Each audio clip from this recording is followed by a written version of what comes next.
जय जय श्री राधे, जय जय श्री राधे। नमः कुंज विहारण्ये,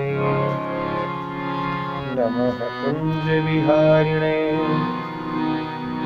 स्वामी श्री हरिदासाय गुरुनाम गुरवे नमः।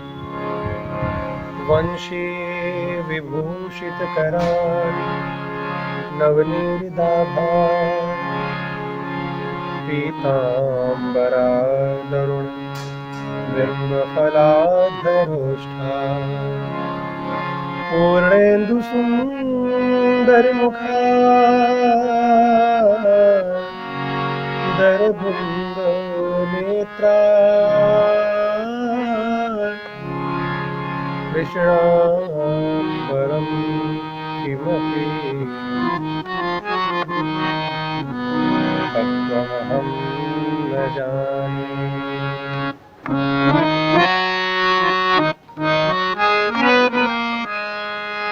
श्री बांके बिहारी तेरी आरती गाऊं, बांके बिहारी तेरी आरती गाऊं, श्याम सुंदर तेरी आरती गाऊं, श्याम सुंदर तेरी आरती गाऊं, आरती गाऊं प्यारे आपको मनाऊं, आरती गाऊं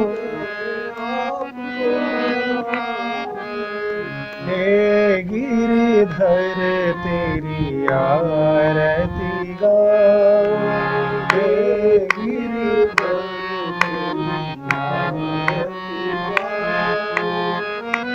मोर मुकुट प्यारे शीश पे सोहे, मोर मुकुट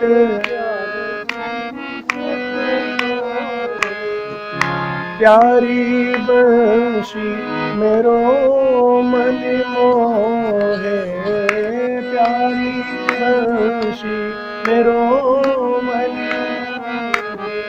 देख छवि बलिहारी में जान, देख छवि बलिहारी में जान। चरणों से निकली है गंगा प्यारी, चरणों से निकली है गंगा प्यारी, पावन करती है दुनिया सारी, पावन करती है दुनिया सारी। मैं उन चरणों को सदा पखारूं,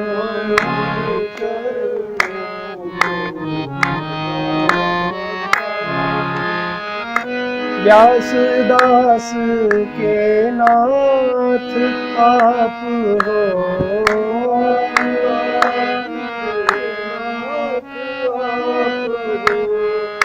सुख दुख जीवन प्यारे साथ आप हो, सुख दुख जीवन प्यारी छवि तेरी मन में बसाऊं,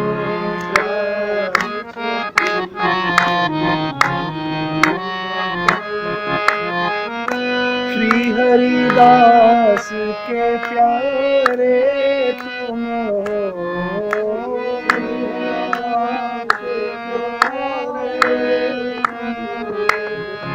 मेरे मोहन जीवन धन हो, मेरे मोहन बार बार मैं दर्शन पाऊं,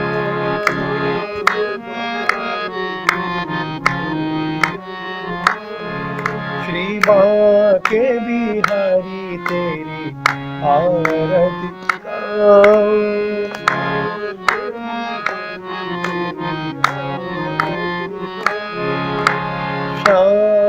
सुंदर तेरी आरती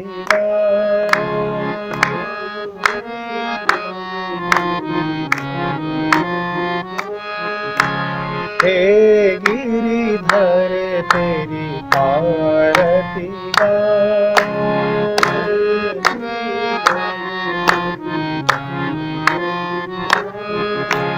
कमल नयन तेरी आरती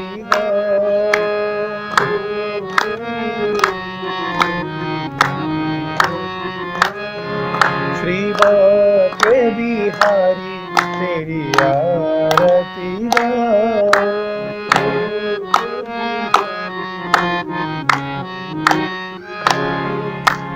मोर मुकुट कटिका छिनी कर मुरली उर्मा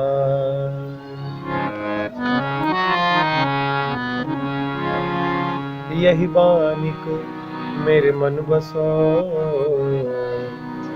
सदा बिहारी लाल पाग बनी पटका बन्यो लाल को भेष श्री बांके बिहारी लाल की मैं गौड़ आरती ले श्री वृंदावन बिहारी लाल की मोर मुकुट बंशी वाले की सद्गुरुदेव भगवान की जय जय श्री राधे जय जय श्री राधे जय जय श्री राधे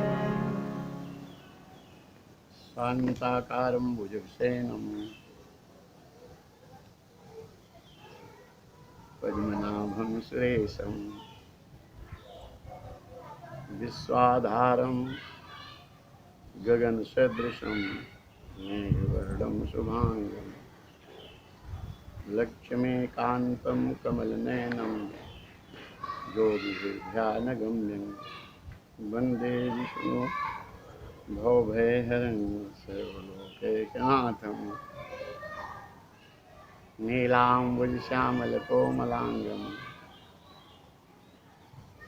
सीतासमारोहपितुवां भागं पाणौ महासायकचारुचापं नमामि रामं रघुवंशनाथम्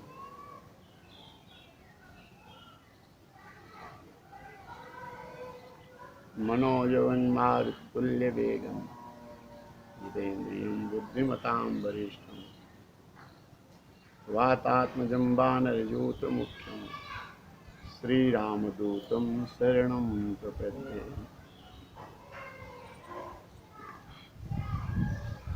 अतुलितबलधामं हेमशैलाभदेहं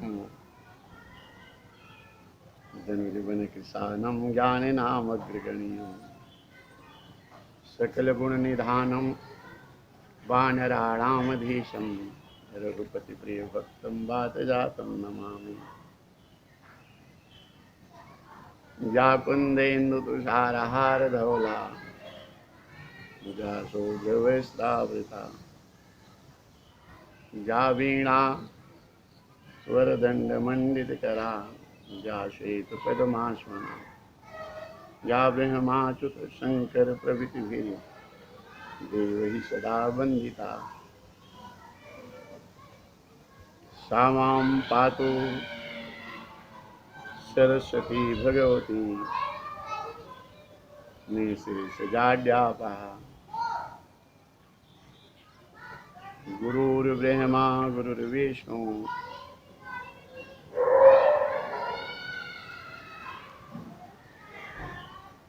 गुरुदेवो महेश्वरः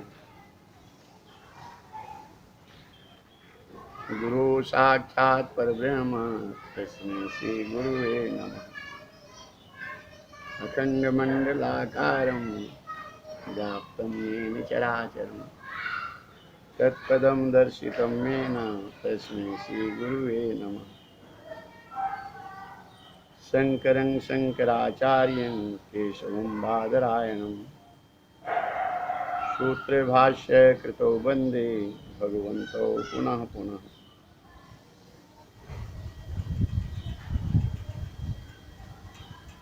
ईश्वरो गुरुरात्मेति मूर्तिभेद विभागिने व्योमवद्व्याप्त देहाय दक्षिणामूर्तये नमः। मंदारमूलं वदनाभिरामं बिम्बाधरे पूरितवेणुनादम् गोपी जनमध्य संस्थं गोविंद दामोदर माधवेति।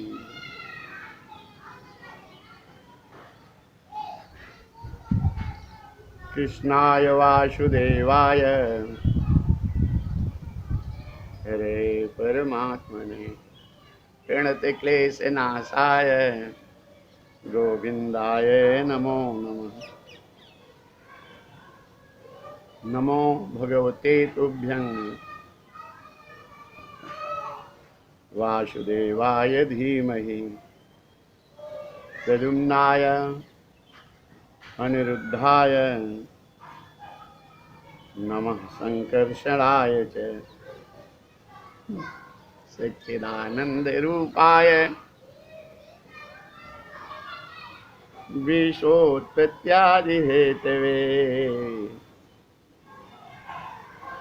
तापत्रय विनाशाय श्रीकृष्णाय वयं नमः।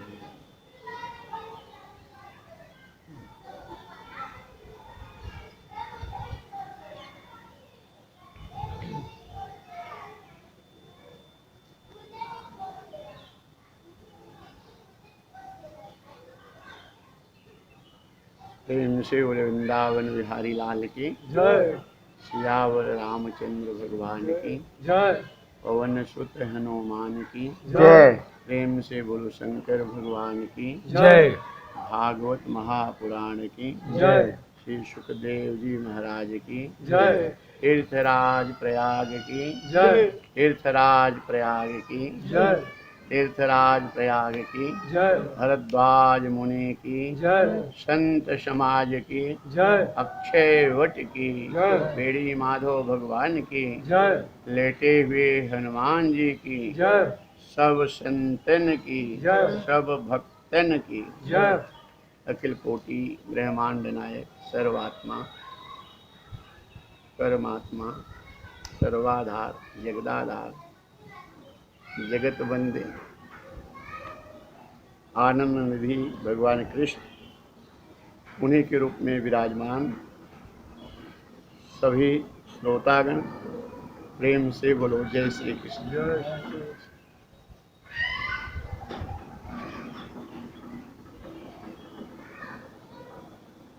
नाहं वसामि वैकुंठे योगिनां हृदयेन च मद्भक्ता यत्र गायन्ति तत्र तिष्ठामि नारद।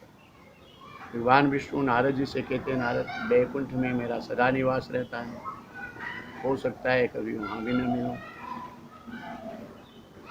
योगियों के हृदय में मैं सदा निवास करता हूँ, हो सकता है कभी वहाँ भी न मिलूं। मेरे भक्त जहाँ प्रेम पूर्वक मेरा कीर्तन करते हैं, गुणगान करते हैं, सत्संग करते हैं, प्रेम से भजते हैं, प्रेम से पुकारते हैं, वहाँ अवश्य प्रकट हो जाता है। भगवान हमारे तुम्हारे हृदय में बैठे हुए अंदर ये हम क्या सोच रहे हैं, क्या देख रहे हैं, सब साक्षी दृष्टा देख रहे हैं। और जब हम प्रेम से भगवान को पुकारते हैं, भजते हैं, तो अंदर से प्रकट होते हैं। भगवान का रूप है आनंद। जब मन में शांति आने लगती है, आनंद का अनुभव होने लगता है, तो समझो ये भगवान का दर्शन हो रहा है। जब कभी ध्यान में, कथा में, कीर्तन में जब आनंद का अनुभव होता है, तो समझो भगवान का दर्शन है। ये सच्चिदानंद रूपाय है, सत चित आनंद। भगवान परिपूर्ण सत्य है, भगवान परिपूर्ण ज्ञान है। हम जीव का ज्ञान अधूरा है, अधूरे ज्ञान के कारण हम माया में फंसे हुए हैं।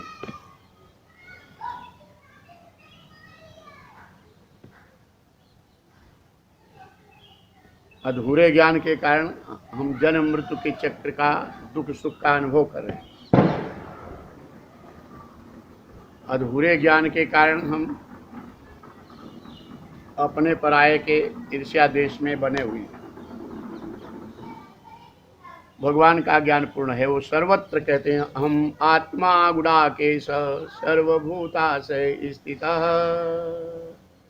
अहम आदिश्च मध्यं च भूतानां अन्तेव च।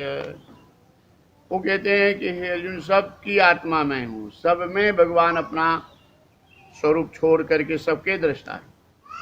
लेकिन हम जीव, हम हैं और तुम, मेरा और तुम्हारा, हम अनेक नातों में बंधे पड़े हुए हैं अधूरा ज्ञान के कारण। जिस समय पूर्ण ज्ञान हो जाएगा तो हमको ये पता चलेगा कि हम आत्मा हैं और सनातन अंश हैं भगवान के। न हमारा जन्म होता है, न हमारी मृत्यु होती है, न हमारा अंत होता है। बचपना, बुढ़ापा, जवानी ये शरीर का है, लेकिन जब पूर्ण ज्ञान होगा तो हमें दुख नहीं होगा। जैसे खेती करते हैं किसान और उसको फिर सींचते हैं, कुछ संभालते हैं, पक जाने पर काट लेते हैं, उनको और अच्छा लगता है। लेकिन वो तो खेती का उदाहरण के रूप में कि भगवान इस सृष्टि को बनाते हैं, पालन पोषण करते हैं, और जब समय आता है उनका तो उसके पूरे सारी सृष्टि को एक लय कर देते। और भगवान परमात्मा को सृष्टि का लय करने में जरा सा देरी नहीं। आंधी तूफान आता है, थोड़ा तो लगता है कि क्या हो जाएगा, ओला गिर गया, बर्फ गिरने लगी, तूफान आने लगा, लगता है पता, बिजली कड़कने लगी। अब लगता है कि उस बिजली कड़कती है जब बादल में, तो उतने देखो उतने समय में लगता है कि पता नहीं क्या हो जाएगा। कुछ भी कर सकते हैं पल भर में। जब सृष्टि का क्रम इतना उत्पात है तो परमात्मा की दृष्टि से जरा सा भी अगर चाहें तो पल भर में सब नष्ट हो जाए, लेकिन उनको कोई दुख नहीं होता है। भगवान को कोई दुख नहीं होता कि ये बनना बिगड़ना, जन्म मृत्यु, ये कर्मों का फल जीव अपने आप भोग रहा है। और वैसे हमारा जब पूर्ण ज्ञान होगा तो हमें भी वही अनुभव होगा, तब हमें दुख नहीं होगा। योग और वियोग में सुख दुख का अनुभव नहीं, तब हम शुद्ध सहज आत्मा आनंद की माधुर्य उस भावना में सदा आनंद में मुस्कुराते, निर्भयता। अभी भूख लगती है, शरीर का भाव है, प्यास लगती है, ये सब कठिन है। भूख प्यास को रोक लेना, शरीर की क्रिया को रोक करके, और अपने आत्मस्वरूप में समाधि में जो बैठते हैं महात्मा लोग, हजार वर्ष तक समाधि में बैठते हैं, तो कैसे बैठते हैं? सारी क्रिया रोकते, अपने शरीर की क्रिया को रोक लेते हैं, मन इंद्रियों को रोक करके वो शरीर में एक साधन बना करके अंतर जगत में वो समाधि में। समाधि का अर्थ है वो परमानंद सहज आनंद भाव में अपने आप को रोके रहे। लेकिन ये ज़्यादा अच्छा है, ये भगवान के भरोसे रहना, भगवान का नाम कथा कीर्तन करना, भगवान के भाव में आरती बंदन में आनंद में डूबना, ये ज़्यादा है। कि भगवान ये विचार देखते हैं कि ये मेरे भरोसे मेरा नाम कीर्तन कर रहा है, तो उनकी जिम्मेदारी हमारी तुम्हारी रक्षा करना। सत चित आनंद, और यह चित्त ज्ञान शक्ति कहते। चित्त दो तरह का होता है, एक भौतिक एक आध्यात्मिक। भौतिक चित्त जो है वो चिंतन करता है संसार का, संसार उसमें, सारा संसार उसमें बना। अब चित्त के दूसरा रूप इसका मन भी है, चित्त का। ये मन और चित्त है, दूसरा एक दूसरे के पूरक हैं। ये संसार की सारी दुनिया की रचना ही चित्त करता है। कितने रिश्ते हैं, अपने हैं, पराये हैं, क्या क्या हमारे चित्त।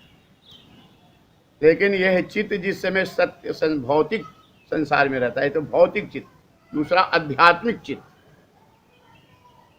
आध्यात्मिक चित्त जो है आत्मा का अनुभव करता है, परमात्मा का अनुभव करता है।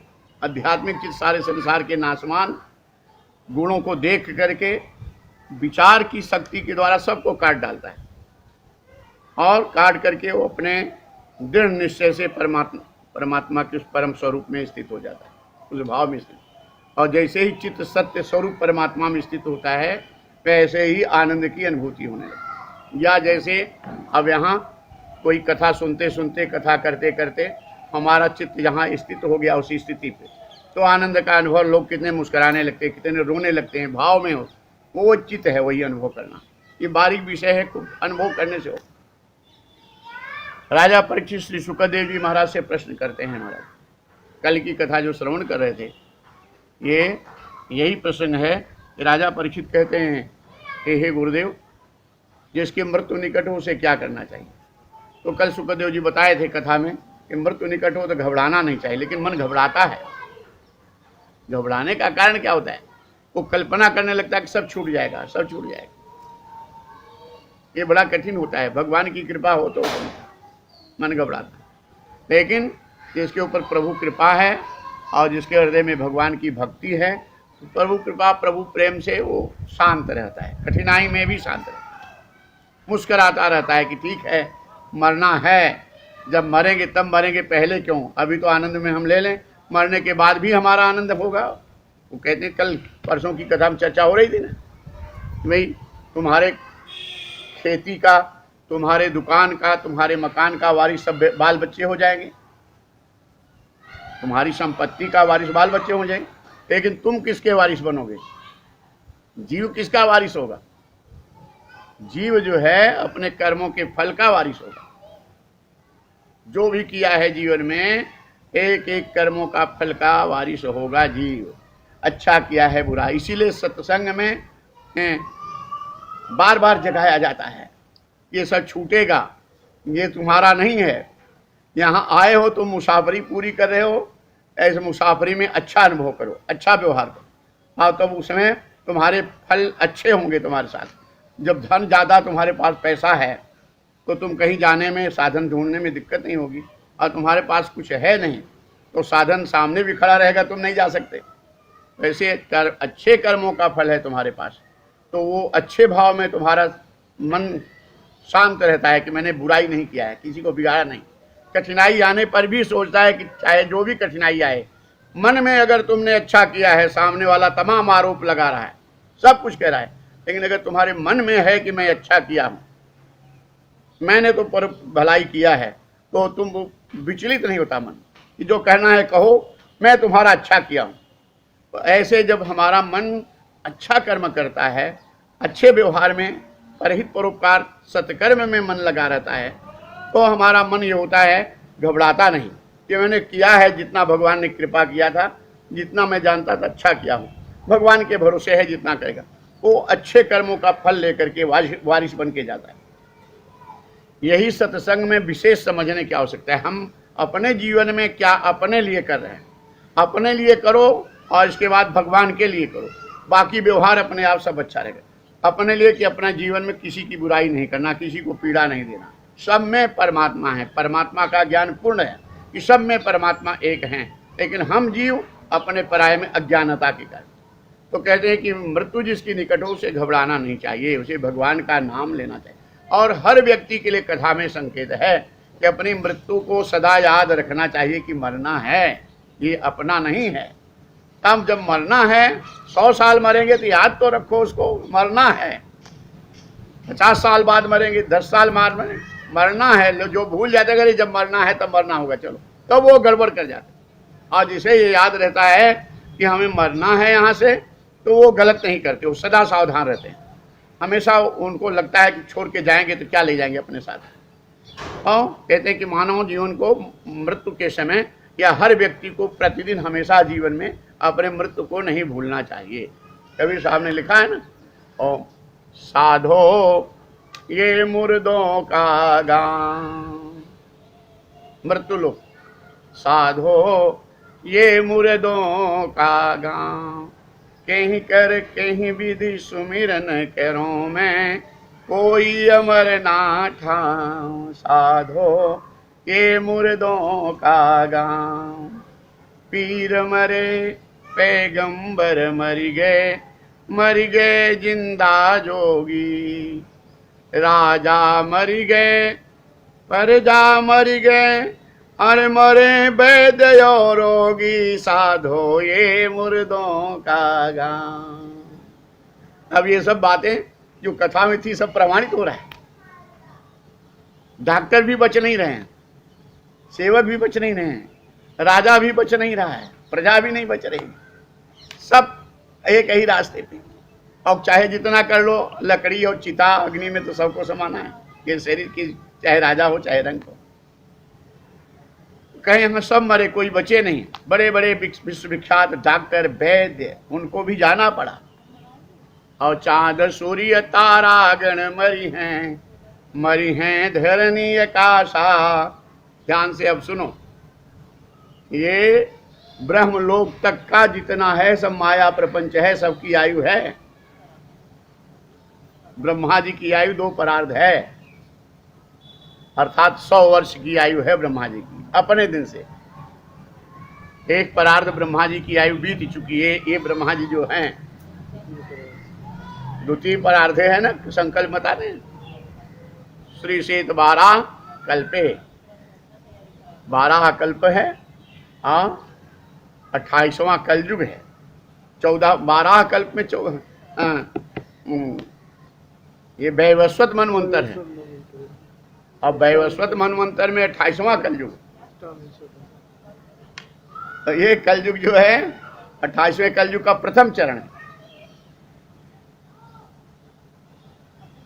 तो ब्रह्मा जी की आयु 1000 बार चतुर्युग भोग करता है। मतलब अभी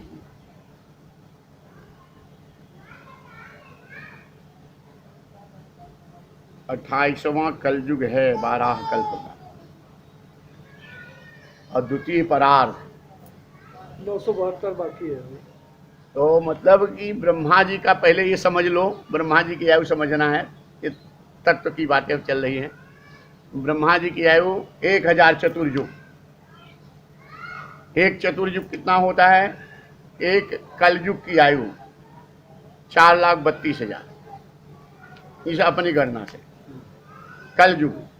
और फिर उसका दुगुना 8,64,000 वर्ष द्वापर की आयु। अभी द्वापर गया है, सब ऐसे है। और उसका दूना 17,28,000 त्रेता की आयु। इतना हुआ ना, 8,64,000, 8 8 16, 64 दूना 128 है ना, 14 दूना 28, 128 हो गया। तो 17,28,000 त्रेता की आयु। और उसका दुगुना सतयुग,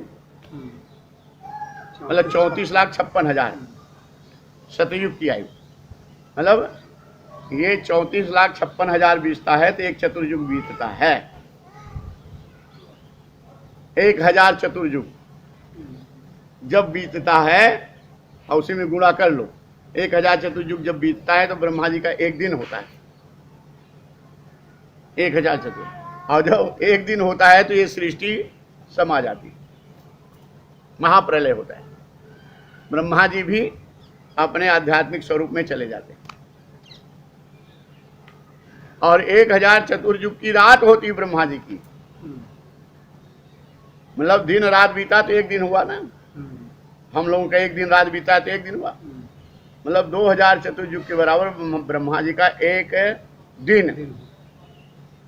तो ऐसे 50 और 30 दिन का एक महीना, 12 महीना का एक साल ऐसे गिनती है, तो 50 वर्ष बीता प्रथम परार्ध होता है। 50 वर्ष ब्रह्मा जी की आयु का प्रथम परार्ध। 50 वर्ष के बाद द्वितीय परार्ध है। तो 50 वर्ष ऐसे बीत चुका है और द्वितीय परार्ध चल रहा है। इस ब्रह्मा, ये जो ब्रह्मा जी हमारे इस समय हैं, ब्रह्मा जी हमेशा बनते हैं और सृष्टि की रचना होती है भगवान की इच्छा से, और फिर अपने स्वरूप में समा जाते हैं। तो ये द्वितीय परार्ध में 28वां ये कलयुग चल रहा है इसमें। तो इस तरह ब्रह्मा जी की कहें कि ये ब्रह्मा जी की 2 परार्ध आयु होती है। 2 परार्ध आयु बीतने के बाद इनका भी अंत निश्चित होता है। तो चाँद सूर्य तारा गण मरी हैं धरनी आकाश आय। सूर्य भगवान की भी आयु है, चंद्रमा जी की आयु है, ये पृथ्वी की आयु है, आकाश की आयु है, ये सब ब्रह्मलोक तक माया नाशवान संसार है।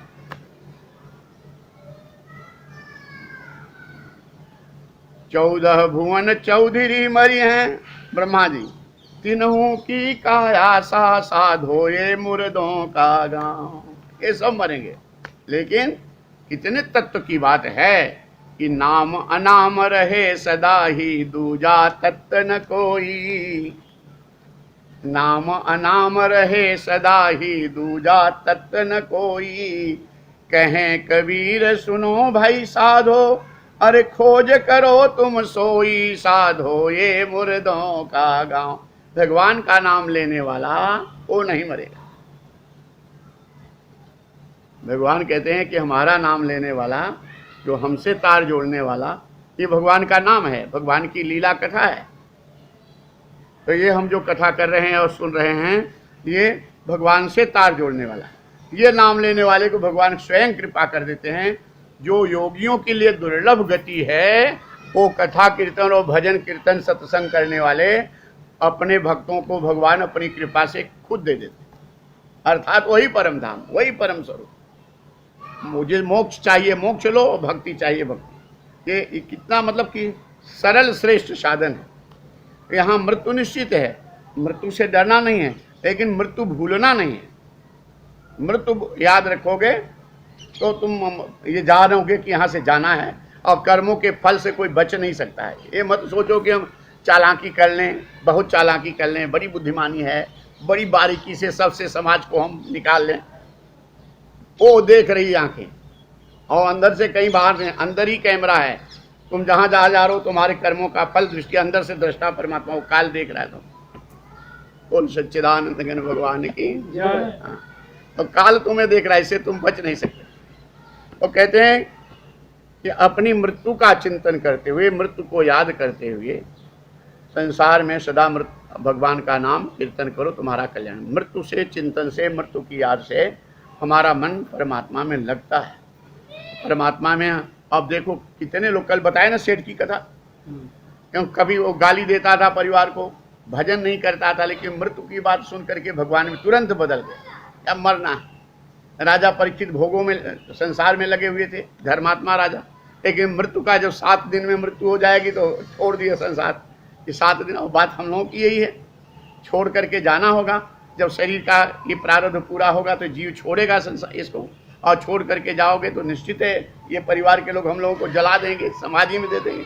सबका देख रहे हैं ना, अपने हाथों से जाके खड़े थे, ये निश्चित है।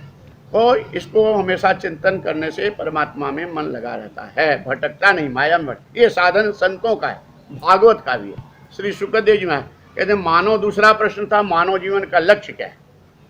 तो मानव जीवन का लक्ष्य परमात्मा की प्राप्ति है।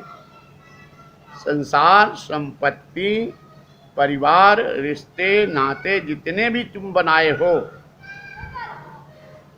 ये तुम्हारे मुसाफरी के साधन हैं। पत्नी मुसाफरी का साधन है, पति मुसाफरी का साधन है, ये परिवार मुसाफरी का साधन है, नौकरी व्यापार ये शरीर के मुसाफरी का साधन। ये मंजिल नहीं, चाहे जितना बना लो। ये अगर मंजिल न पाए तो किस काम का। कोई भी काम करो परिणाम न निकला तो किस काम का।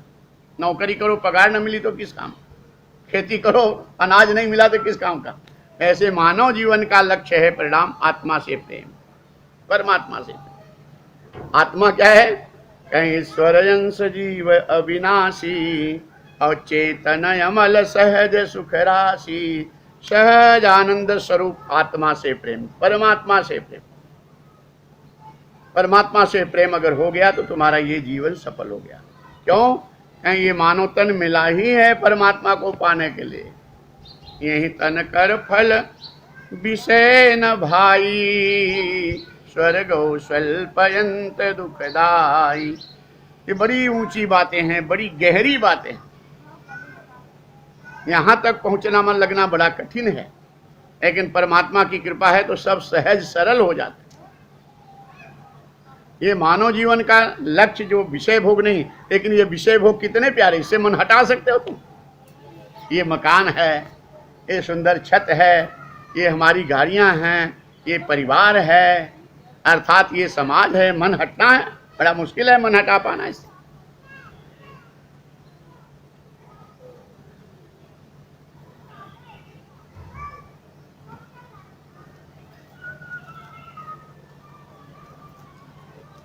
अच्छा है, अब यहाँ माइक तो है नहीं, लेकिन ना तो पंडाल है, लेकिन ये तीर्थराज प्रयाग की महिमा है कि यहाँ आकर के अपने आप आनंद हम लोग ले रहे हैं, और जो श्रोता तुम लोग ले रहे हैं तुम लोग भी लेते रहो। अच्छा लग रहा है लेकिन बहुत, क्योंकि हम लोग ये आत्मा की शांति में, आत्मानंद में डूब रहे हैं, परमानंद में डूब रहे हैं। तो मानव जीवन का लक्ष्य जो है आत्मा से प्रेम है, परमात्मा से प्रेम है।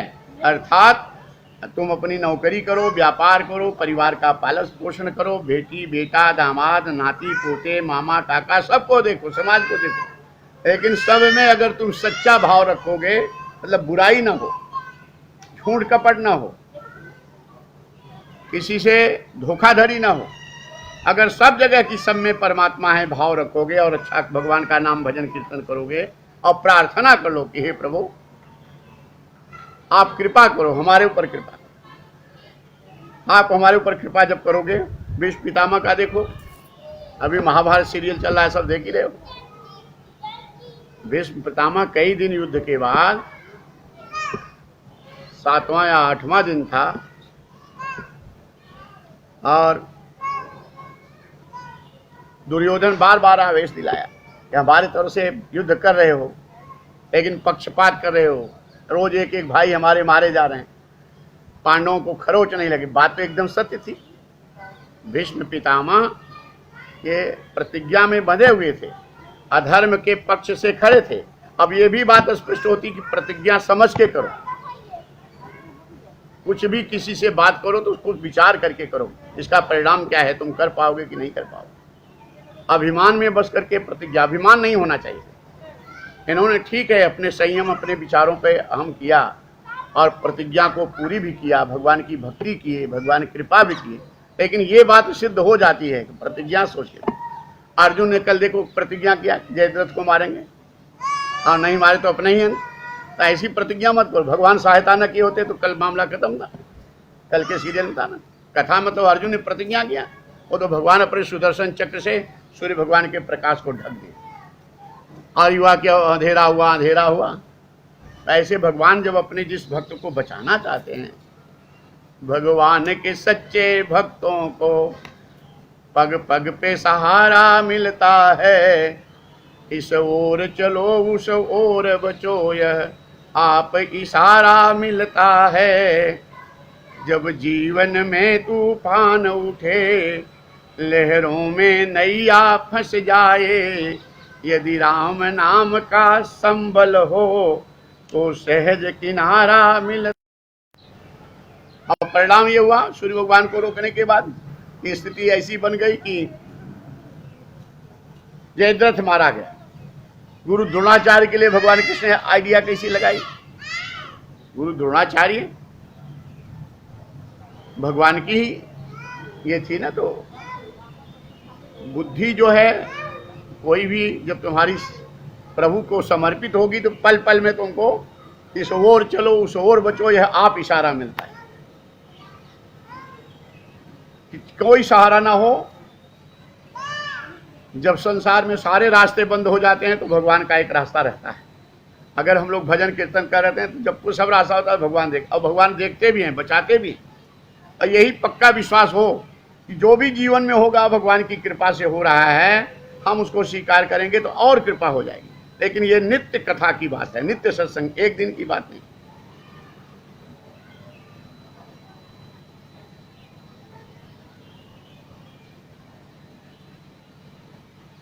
तो यह संसार कहते हैं कि मानव जीवन का लक्ष्य जो है आत्मा से प्रेम, परमात्मा से प्रेम। संसार का प्रेम जो है ये सदा निश्चित इसमें फंसाया है, लेकिन इसके निकल पाना बड़ा कठिन है। ये भगवान की शरण में हो तो भगवान तुम्हारी रक्षा करेंगे, और किसी चीज़ का अभिमान करना ठीक नहीं। भगवान जब रक्षा करेंगे तो तुम्हारी सब तरह से, तो जो भी करते रहो भगवान से ये मन में बनाए रहो कि अगर मैं भगवान से प्रेम नहीं किया, पूजा पाठ नहीं किया, कथा कीर्तन नहीं किया, स्वाध्याय सत्संग नहीं किया, तो मैं जीवन में भूल कर रहा हूँ, भारी भूल कर रहा हूँ। अरे महाराज हमको टाइम ही नहीं है, इतना बड़ा व्यापार। महाराज लोगों को भी कितने लोग सोचते हैं कि अरे ये मूर्ख लोग हैं, टाइम नहीं है हमको, हम क्या करें। और एक महात्मा जी की कथा आती है। वो महात्मा जी चारों तरफ जो भी मिलता था सीताराम कहलाते थे। सीताराम बोलो भाई, सीताराम बोलो भाई, सीताराम बोलो भाई, एक बार सीताराम बोलो भाई, एक बार सीताराम बोलो, सबसे सीताराम। एक सेठ के दुकान पे किराए के किराना की दुकान थी, बहुत भीड़ थी। सेठ सीताराम बोलो, सेठ सीताराम नहीं बोला। गुस्से में देखा महात्मा जी को। मतलब पैसा धन संसार का होता है तो सत्य को समझ पाना बड़ा कठिन होता है। ऐसी है माया, किसी जीव की गलती नहीं। तुलसीदास लिखे ना कि परवश जीव स्वबस भगवंता, और जीव अनेक एक श्रीकंता। जीव माया के अधीन है, इसलिए ये मोह होना संभव है। ये परवश है, विवश है माया के। तो लोग कहते हैं कि महाराज, ये मन में सोचने लगते हैं कि महात्मा लोग तो झूठ मूठ का घूम रहे हैं। अपने संसार के सुखों धन वैभव के चक्कर में, मान सम्मान सत्ता के वाह वाह के चक्कर में सत्य को भूल जाते हैं। अरे महाराज टाइम नहीं है, समय है, भजन भाव आप करो, आपको कुछ चाहिए तो लो, आपको क्या भजन भाव करो, हमको टाइम नहीं। राजा अम्बरीश जैसे, चक्रवर्ती नरेश कुछ भी अपना नहीं मानते थे, सब भगवान का। जिन्होंने जाना है वो सब भगवान का है, तुम्हारा कुछ नहीं। तो ये सेठ जो था महात्मा जी को घूरा कि बाबा तुम कुछ करते नहीं हो, और जो अपने काम धाम में लगे उनको बाधा पहुंचाते हो, तुम यहां से चले जाओ। लेकिन महात्मा जी की आदत थी, सेठ सीताराम बोलो। फिर घूरा कि जा रहे हो कि नहीं, सेठ सीताराम बोलो। तो सीताराम तो नहीं बोला, एक क्षण ही उठाया। अच्छा था कि महात्मा जी को मारा नहीं। सेठ के अभिमान में, कितने सेठ लोग हैं जिसके पास पैसा ज्यादा है, अगर ये सब कथाएं करो तो उसमें भी अभिमान हो जाता है। कथा तो आयोजन की है, कथा सुनते नहीं। कथा तो आयोजन किए हैं, कमेटी में हैं, व्यवस्था में हैं। आए वो सेठ लोगों को माला पूजा पहना दो, वो तो कथा भगवान से मतलब नहीं। मतलब पैसे का खर्च दान तो कर दिए, लेकिन वो श्रद्धा नहीं तो उसका फल नहीं। कहें कि श्रद्धावान लभते ज्ञान। पूरे पृथ्वी को मुद्राओं से सजा करके अगर दान दे दो, श्रद्धा नहीं है तो कोई फल नहीं। जैसे अग्नि रहित कुंड में अग्नि नहीं है और राख में तुम आहुति दे रहे हो तो कोई फल नहीं। यज्ञ में आहुति का फल अग्नि प्रज्वलित हो, उसका फल है। वैसे श्रद्धा के बिना पूरा पृथ्वी को सजा करके दान दे दो तो कोई लाभ नहीं। और श्रद्धा है, एक फूल भी चढ़ा दो तो भगवान कहते हैं हमारे लिए बहुत कुछ। तो श्रद्धा रह पाना बड़ा कठिन है, और ये माया जीव को भरमा देती। इसलिए संत महात्मा जानते हैं कि इनको माया के कारण बिगड़े हुए हैं, जैसे तैसे उनको प्रयास करते हैं उस तरफ किया। और एक छड़ी दे दिया सेठ ने महात्मा जी को, बाबा ये छड़ी ले जाओ, और ये हमारे समझ में तुम बड़े मूर्ख हो, हमको दुनिया काम धंधा में लगी है और तुम कुछ करते नहीं और बाधा पहुंचाने आ जाते हो। तुमसे बड़ा मूर्ख कोई मिले तो ये छड़ी दे दो। अब महात्मा जी छड़ी लेकर के चल दिए। सीताराम बोलो भाई, सीताराम बोलो माई, सीताराम बोलो भाई, सीताराम बोलो। 2-4 साल के बाद फिर आया सेठ सीताराम बोलो। सेठ पहचान गया, मुस्कराया, ये वही बाबा है। अब आगे चलो, तुमसे बड़ा मूर्ख मिले तो छड़ी दे देना। सीताराम बोलो भाई, सीताराम बोलो माई, सीताराम। 4-6 साल के बाद फिर आया सेठ सीताराम बोलो। सेठ ने कहा बाबा आगे चलो, तुमसे बड़ा मूर्ख मिले तो उसे छड़ी दे देना। ऐसे 10-20 साल बीत गया। सेठ की आयु पूरी, डॉक्टर जवाब दे दिया। और सेठ के पास दुकान के जगह पे 10-5 लोग बैठे थे, ग्राहक नहीं थे। महात्मा जी पहुंच गए। सेठ सीताराम बोलो। आज सेठ रोने लगा, हाथ जोड़ा महात्मा जी से। इसीलिए सत्संग आवश्यक है। ये जिद करके जो तुम लोगों को, लॉकडाउन भी है, सब काम धाम रुके हुए हैं, फिर भी कोई साधन नहीं है, ये गर्मी है, कोई व्यवस्था नहीं है, लेकिन फिर भी तुम लोगों को सुना है और हम मजे में हैं, खुश सुखी हैं। ये देखो सुंदर वृक्ष और फुलवारी के बीच में, तीर्थराज प्रयाग में, भरद्वाज मुनि के आश्रम में, गंगा मैया की गोद में यहाँ बैठे संगम में हम तो आनंद ले रहे हैं। अब तुम लोग को जितना आनंद आना है तुम लोग जानो। ये हम जगाते हैं कि निश्चित है जो कह रहे हैं एकदम सत्य है, एकदम पक्की बात है। एक शरीर एक दिन जला दिया जाएगा। ये बेटा बेटी रिश्ते नाते तुम प्रेम करो, इनको बुरा नहीं, बहुत अच्छे हैं, लेकिन ये छोड़ के जाना पड़ेगा और तुम्हारे कर्मों का फल तुमको ही भोगना पड़ेगा।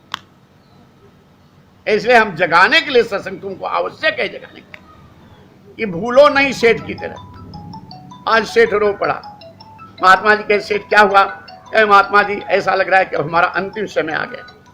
सेठ ने कहा तुम्हारे पास तो अरबों रुपया कमाया है, 4 बेटे बहू बाल बच्चे, तू क्यों रो रहा है? एक आध बेटा बहू लेते जा। सावधानी सुनना, कितना मेहनत करते हो, हमारा बेटा हमारी बहू हमारा परिवार हमारा संसार कितना है, और कितना अभिमान रहता है दूसरों के सखी सहेली में, परिवार में कि हमारे पास क्या क्या है। अभिमान से लोग क्या क्या सोचते हैं, लेकिन ये सब अभिमान टूट जाता है। कुछ काम तुम लेके क्या जाओ। महात्मा जी ने कहा सेठ एक बेटा बहू लेते जाओ, 10-20 करोड़ रुपया लेते जाओ, गाड़ी बंगला लेते जाओ, इतना बनाए हो मेहनत करके, तो कुछ लेते जाओ, तुम्हारे काम, तुम क्यों घबरा रहे रो रहे हो?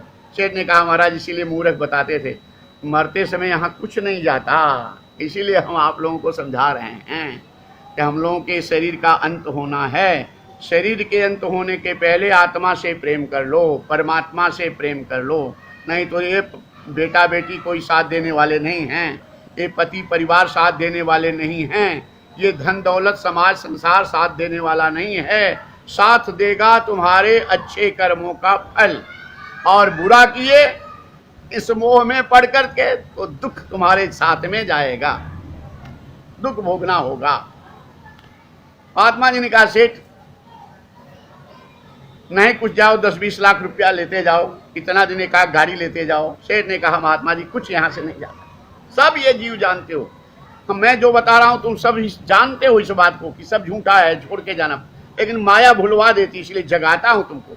सत्संग की इसलिए रोज जरूरत है, सुनते सुनते जागोगे इस बात को, कह रहे कि जो जाएगा तो हम क्या कर रहे हैं, अगर कोई जीवन में बुराई है तो उसको छोड़ने का प्रयास करें। महात्मा जी ने कहा सेठ 10-20-50 हजार रुपया पॉकेट खर्च लेते जाओ। सेठ ने कहा रो पड़ा कि महात्मा जी कुछ नहीं जाता, सब एक अंत समय में खाली आंसू गिरते हैं। अंत समय में मन जानता है, सबको सच्चाई को स्वीकार कर लेता है, जानता है कि अब छूटेगा तो कुछ नहीं जाएगा। महात्मा जी कहते हैं सेठ कम से कम एक टाइम का राशन, चाय नाश्ता टिफिन तो लेते जाओ, 1-2 लीटर पानी लेते जाओ। अनजान जगह पे कहाँ जाता है जीव कुछ पता है, शरीर छूटा तो कहाँ जाता है। कथाओं के द्वारा वर्णन किया गया है, समझा गया है कि सब सही है, लेकिन बोध करो तब पता चलता है कि कहाँ जाता है, कैसे जाता है, कोई पता नहीं। शरीर छूटा तो ये सबसे नाता खत्म। सेठ रो पड़ा महात्मा जी कुछ साथ में नहीं जाता। तब महात्मा जी सेठ की द्विभीक्षणी सेठ को दे दिए, तू मुझे मूर्ख बनाया था, इस संसार को ही प्रधान मानता था, परिवार को ही प्रधान मानता था, और हमें मूर्ख बताया था। केले अपनी छड़ी, तूने कहा था तुमसे बड़ा मूर्ख कोई मिले तो दे देना, अब हमसे बड़ा मूर्ख कोई नहीं मिला, तू मिला ले ले। अर्थात ये जीव स्वीकार करता है सत्य को, अंत में सत्य को छुपाया गया, सत्य आत्मा है, झूठ समझाया गया, अंत में बताया गया क्या क्या सत्य है। बचपन में बताया गया धराधाम सत्य है, जवानी में बताया गया अर्थ काम सत्य है, बुढ़ापे में बताया गया क्रोध लोभ त्याग करो, बुढ़ापा तो आना है, याद करो वो बचपना कैसे कूदते थे, 1 सीढ़ी चढ़ना टप टप 2 सीढ़ी चढ़ जाते थे, 2 सीढ़ी उतर जाते थे। वो जवानी की क्या मस्ती थी, सब चली गई। बुढ़ापा आया, बुढ़ापे में बताया गया घुटना पकड़ लिया, कमर पकड़ लिया, दांत में दर्द होने लगा, बाल पक गया, चलो बाल वाली समस्या तो मिट गई है, अब कोई पेंट निकला है सब लगा लेते हैं, सब काला लगता है, लेकिन शरीर मुरझा गया, बुढ़ापा आ गया। बुढ़ापे में बताया गया क्रोध लोभ त्याग करो, भगवत भजन करो, यही एक सत्य है। पिजड़े का पंछी जब पिजड़े को छोड़ चला, तब अंत में बताया गया राम नाम सत्य है, सबकी यही गत्य है, राम नाम सत्य है, सबकी यही गत्य है। सब देखते हो ना, अपने दादा बाबा को पिता माता को ले गए हो ना श्मशान में, और कैसा वैराग्य होता है इष्ट मित्रों के साथ में। एक सत्य है, अंत में से हम तुमको जगा रहे हैं, तुम अभी जाग जाओ, प्रतिदिन भगवान का नाम लो, समय निकाल कर 1 घंटा आधा घंटा निश्चित कर लो पूजा पाठ करने के लिए, गीता रामायण भागवत का कुछ पाठ करो, प्रतिदिन विचार करो कि हमारी कमाई से कुछ दीन दुखी की सेवा हो जाए। हमारे कमाई जीवन का सदुपयोग, जिस परमात्मा ने ये तन दिया है, परमात्मा की कृपा से ये बुद्धि, परमात्मा ये मन जीवन और परमात्मा की कृपा से ये बेटा बेटी परिवार संसार मिला है, बड़ा ही सुखदायी है। लेकिन वो परमात्मा का ये रूप है विराट, जय जय अविनाशी सब घटवासी अव्यापक परमानंदा। वो घटवासी, सब घट में निवास करने वाला परमात्मा। तो देखते रहो कि क्या कर लूं, अच्छा क्या कर लूं, अच्छा दान कितना कर लूं, धर्म कितना कर लूं, सत्कर्म कितना कर लूं, और कर लेना, कितना हो कर लेना, संकोच नहीं, इससे कम भी नहीं होगा। अगर धर्म कर्म सत्कर्म करोगे इससे कम नहीं होगा, बढ़ता जाएगा। हमारे शिष्य बहुत सारे ऐसे हैं सब चारों तरफ, कि जो कि हमारे कल भदोही से फोन आया रात को कि गुरु जी आप सबका नाम लिया, आशीर्वाद दिए, हम लोग इतनी सेवा किए, हम लोगों का 36 दिन तक भदोही में रहे, और लोगों का बुनाया, हमको भूल गए। हम कहा नहीं, तुमको नहीं भूल गए, तुमको कल आशीर्वाद देंगे। कहा जो बाकी रह गए तुमको कल आशीर्वाद देंगे। प्रतापगढ़ से आया, प्रतापगढ़ वाले के हमको रायबरेली से फोन आया, कहीं बरेली का नाम लिए, हम लोगों का नाम नहीं लिए। हम कहा नहीं, इतनी संख्या चारों तरफ है भक्तों की, जो आ गए सब उस समय लाइन में, हमारा सबके लिए आशीर्वाद। बहुत सारे हमारे जो शिष्य गुरु मंत्र लिए हैं उनके लिए आशीर्वाद है, जो अन्य गुरुओं से गुरु मंत्र लिए हैं लेकिन सत्संग प्रेमी हैं, भगवत प्रेमी हमसे जुड़े हुए हैं, उन सब के लिए हमारा हृदय से आशीर्वाद है कि भगवान तुम्हें मोह माया से बचाएं, भगवान तुम्हें कठिनाइयों से बचाएं, और भगवान दुखों से बचाएं, और भगवान कृपा करें। कृपा तो किए हैं, संत गुरु से जुड़ना कृपा ही है, और कृपा करें कि तुम्हारा मन और चित्त हृदय परमात्मा के चरणों में लीन हो जाए। वही परम सुख है। सब जिसने राज भोगा, जिसने सब अंत में वही किया। भगवान कृष्ण शुक्रदेव जी महाराज कहते हैं, राजन ये मानव जीवन का लक्ष्य संसार नहीं है, संसार मुसाफरी का साधन है, और मुसाफरी का साधन भी ठीक रहना जरूरी है। गाड़ी है, साधन है, टिकट है, पैसा है तो तुम कहीं भी आ जा सकते हो, साधन नहीं है तो खड़े होकर के देखोगे एक दूसरे का। ये साधन भी कमाओ, अपने दुकान भी अच्छे से देखो, और मकान भी देखो अच्छा बनाओ, और अपनी नौकरी भी देखो, परिवार भी, बच्चों को पढ़ाओ लिखाओ, सबसे प्यार करो। भूल जाते हैं लोग अपने पति को, अपनी पत्नी को, बच्चों को भूल जाते हैं, माया में मोह में बिगड़ गए तो फिर ये सब भटक जाते हैं यहाँ संसार में। लेकिन इस सब को करते हुए ये मंजिल नहीं, अभिमान में होता हो, आत्मा से प्रेम करो, परमात्मा से प्रेम करो। बोल सच्चिदानंद घन भगवान की जय। इसके आगे सृष्टि का रहस्य का वर्णन करते हैं। एक बार आओ भगवान का नाम कीर्तन कर लो। श्रीमन्नारायण नारायण नारायण श्रीमन्नारायण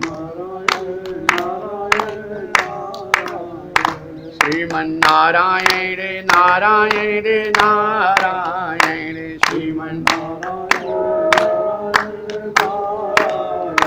भजमन्नारायण नारायण नारायण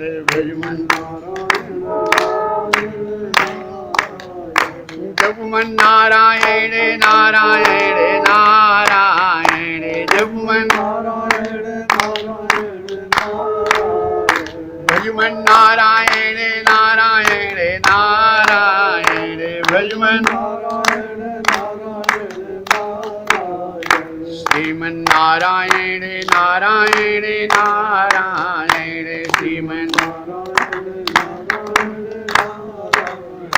भजमन्नारायण नारायण नारायण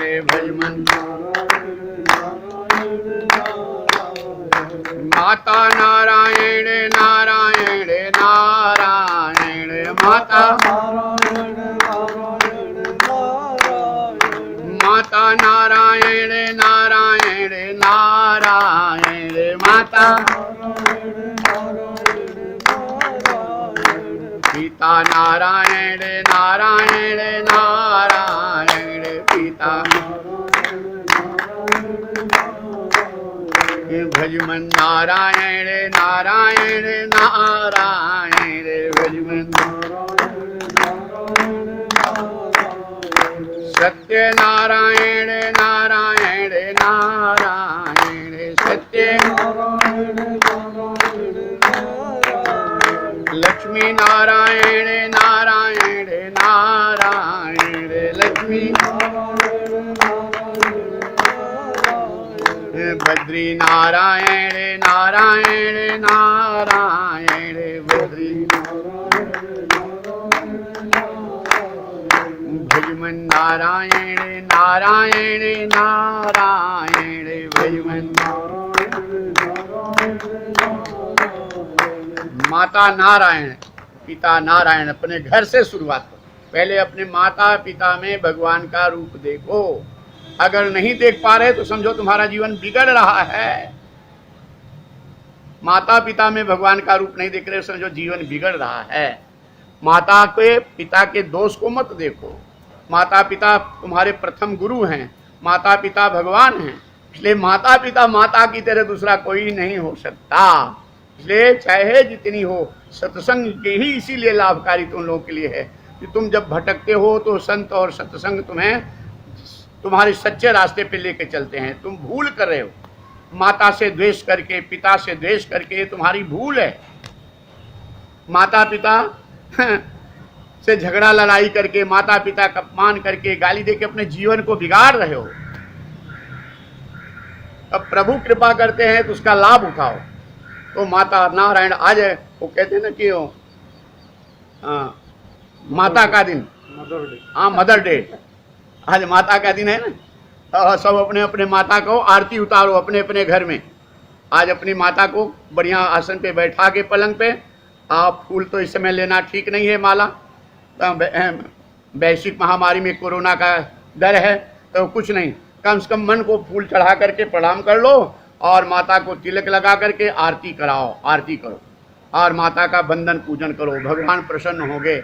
जब तुम अच्छा कर्म करोगे तो अपने अंदर तुम्हें पता चलेगा कितना अच्छा लग रहा है। जिस माता ने अपना दूध पिलाया, जिस माता ने तुम्हारे मल मूत्र को साफ किया, जिस माता ने तुम्हें अपना सब कुछ दे दिया तुम्हारे लिए, ऐसा हृदय माँ का होता है कि बच्चे चाहे जितना, कितने बच्चे गाली भी दे देते हैं, कितने बच्चे मार देते हैं, कितने बच्चे नाराज उदास हैं, माँ से बोलते नहीं, लेकिन वो माँ का हृदय ताकता रहता है। एक बार कुछ अगर कठिनाई होती तो माँ दौड़ती है कि नहीं, हाँ हमारा बेटा है, हमारे परिवार है, हमारी बेटी है। तो माता आज यही हमारा संदेश है कि अपने अपने माता का वंदन करना, पूजन करना, आरती उतारना। अभी समय है, अभी कथा सुन रहे हो, आज कल ही हमको बताना चाहिए था ये बात, लेकिन हमें भी ये बात नहीं मालूम था। तो हम देखे सवेरे पेपर में तो लगा कि आज तो मदर डे है, माता मदर, मदर जो है माता के लिए है। तो आज ये माता के लिए अति आवश्यक है कि अपने अपने घर में, और जिनकी माताएं नहीं हैं, स्वर्गवासी हो गई हो, अपने माता को मन में भगवान का आरती बंदन पूजन कर लेना, प्रणाम कर लेना। और आज की जो कथा है, अपने माता को पुण्य के रूप में दे देना। हे माँ, हे पिता, तुम्हारा उद्धार हो, तुम सुखी रहो। अपने माता पिता के नाम दीन दुखियों को भोजन दे देना, जो आशीर्वाद मिले मेरे माता पिता को लगे। अपने माता पिता के नाम कोई सत्कर्म कर देना, समाज का कार्य कर देना, जो पुण्य मिले मेरे माता पिता को मिले। जब यहाँ से शुरू करोगे तो भगवान तुम्हारे अंदर बैठे हुए देखेंगे और तुमको आशीर्वाद, तुम्हारा मन भक्ति की तरफ जाएगा। और जब माता पिता से तुम्हारा द्वेष है, परिवार से द्वेष है और छल कपट है, तो भक्ति की तरफ मन, तब तो और मैल बैठी जाएगी, जितना होगा मैल बैठी जाएगी। सृष्टि का रहस्य बताते हुए श्री सुखदेव जी महाराज ये कथा सूत जी शौनकादिक मुनियों को सुना रहे हैं, जो हम सुना रहे हैं भागवत की कथा। आज कथा का धीरे धीरे 7वां दिन हो गया, एकादशी से कथा शुरू हुई है और एकादशी तक चलेगी। अब 7 दिन बाकी है, 7-8 दिन बाकी है, लेकिन अभी तो कथा की शुरुआत में प्रारंभ में चल रहे हैं। अगर समय रहेगा जब तक कि तो और बढ़ा दिया जाएगा समय। कथा सुनो, 1 महीना 2 महीना जब तक चलेगा, ठीक न हो जाए। अभी उम्मीद तो नहीं लग रहा है ठीक होना, लेकिन इतना पक्का विश्वास है, जो शिष्य भक्त हमारी बात को मान रहे हैं या सरकार की बात को मान करके सावधानी से रह रहे हैं, उनको कहीं हवा नहीं लगी, कोई कष्ट नहीं होगा। सब एकदम नियम का पालन करना, कमाना धमाना बना रहेगा। कमाए हो इतना दिन किस लिए? खाओ, परिवार को खिलाओ, और जो तुम्हारे पास इष्ट मित्र हैं, रिश्तेदार कहीं फंसे हैं या कहीं दुखी हैं, उनकी मदद कर दो। उनको पूछो तुमको खाने पीने के लिए है कि नहीं, कुछ व्यवस्था है कि नहीं। और इसमें जीवन को सुरक्षित रखो, परिवार को सुरक्षित रखो। लालच में, लोभ में, कठिनाई में मत फंसो। आज देखो ये प्रसंग आता है, लोभ मनुष्य का सबसे प्रबल शत्रु है। आदि नारायण भगवान विष्णु के नाभि कमल से, बोल विष्णु भगवान की जय, विष्णु भगवान की जय। आदि नारायण भगवान विष्णु के नाभि कमल से ब्रह्मा जी का प्राकट्य। एक बार की बात, अनेक बार ऐसा हुआ।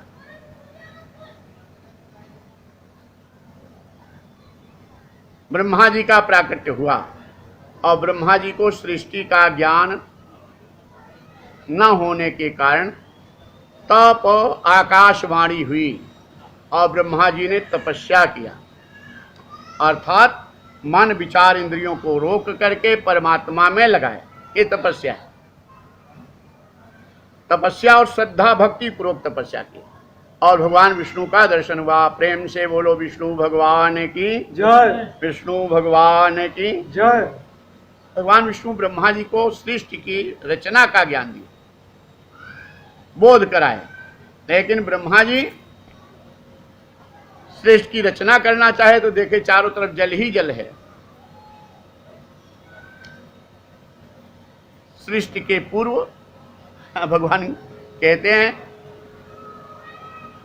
सप्त ऋषि, सनकादिक मुनि और 14 मनु, ये भगवान कहते हैं अपने संकल्प से इनकी रचना मैं करता हूं। इसके बाद ये ब्रह्मा जी, इन्हीं की सब प्रजाएं हैं। ये सप्तऋषि महाप्रलय के बाद भी, सनकादिक मुनि महाप्रलय के बाद भी सब रहते हैं। और अनंत ये भगवान की लीला है, भगवान के संकल्प से ये मनु इत्यादि हमेशा रहते हैं। तो ये ब्रह्मा जी इन्हीं के सहारे सृष्टि का विस्तार करते हैं। ब्रह्मा जी देखे कि चारों तरफ जल ही जल है, तो लोग रहेंगे कहाँ? क्योंकि हिरण्याक्ष पृथ्वी को पाताल में छुपा ले गया था। अब यहाँ इसलिए मैं बता रहा हूँ कि तुमको ये बात आएगी कि ब्रह्मा जी तो अभी सृष्टि की रचना ही नहीं किए, तो हिरण्याक्ष कहाँ से आया और पृथ्वी को कहाँ से चुरा ले गया? ये ब्रह्मा जी के पहले ही ये भगवान की सृष्टि है। संकल्प सप्त ऋषि और सनकादिक मुनि और मनु, ये भगवान के संकल्प से हैं, जो कि ब्रह्मा जी इनके साथ, इनको साथ लेकर के सृष्टि की रचना। तो आदि नारायण की फिर से वंदना किए, ध्यान किए ब्रह्मा जी कि प्रभु चारों तरफ जल है जल, हम पृथ्वी को हिरण्याक्ष ने पाताल में छुपा ले गया, तो हम अगर रचना करेंगे तो लोग रहेंगे कहाँ?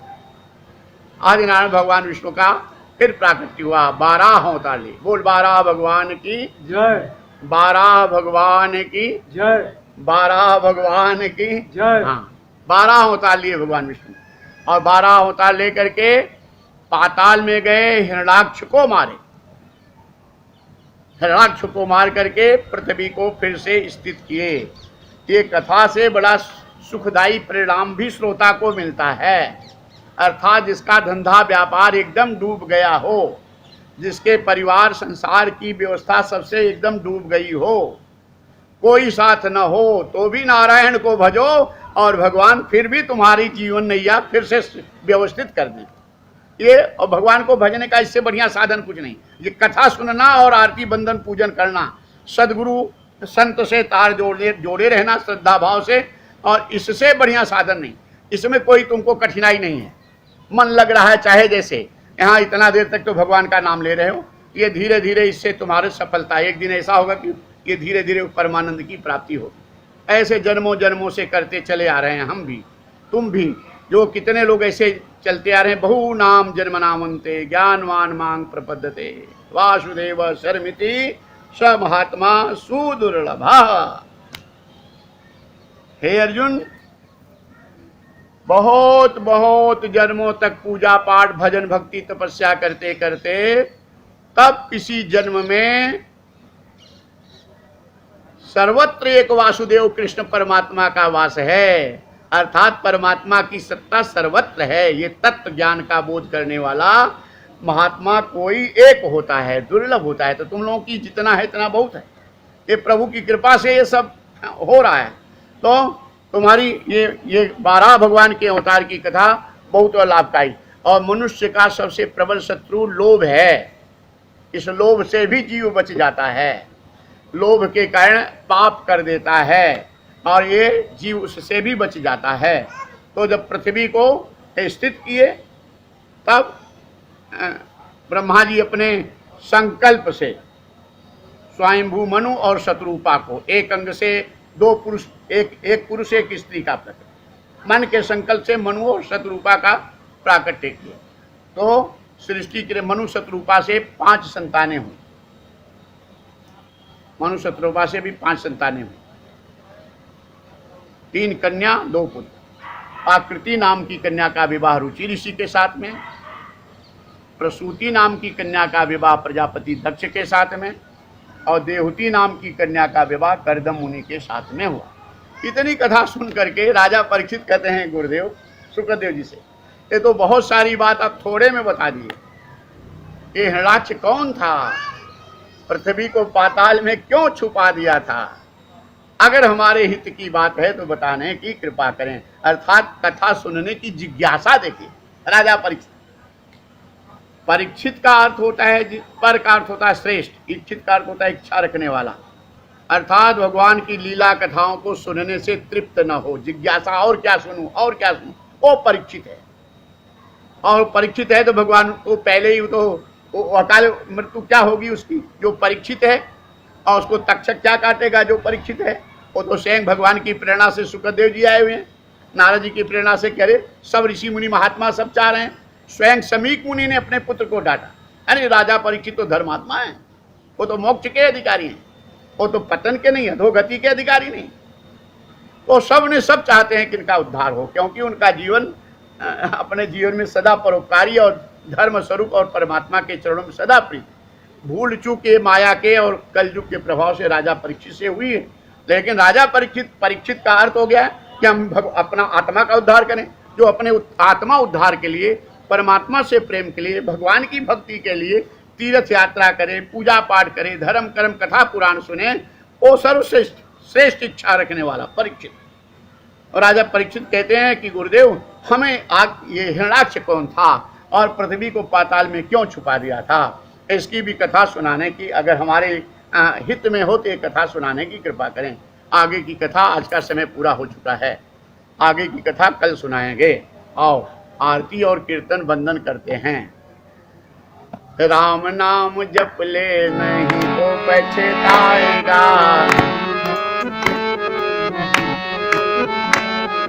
राम नाम जप ले नहीं तो पछताएगा।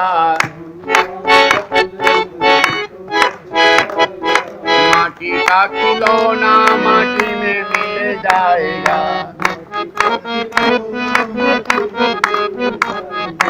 माटी का खिलौना माटी में मिल जाएगा। सुंदर रूप देख कर भूला,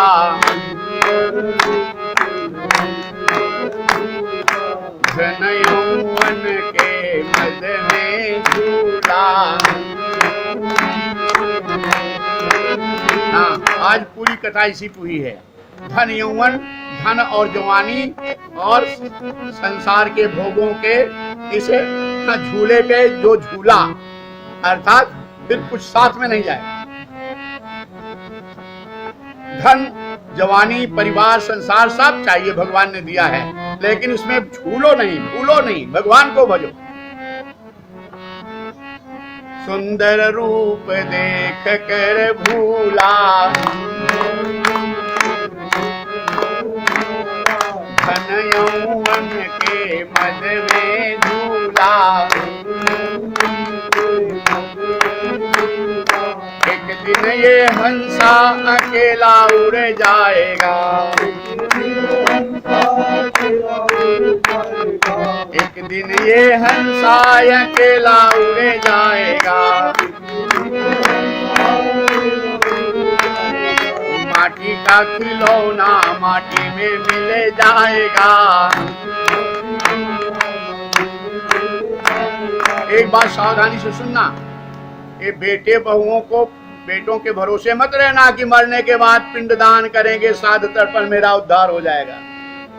कलयुग में 90% बेटे अपने माता पिता से द्रोह करने वाले मोह में फंसे होंगे।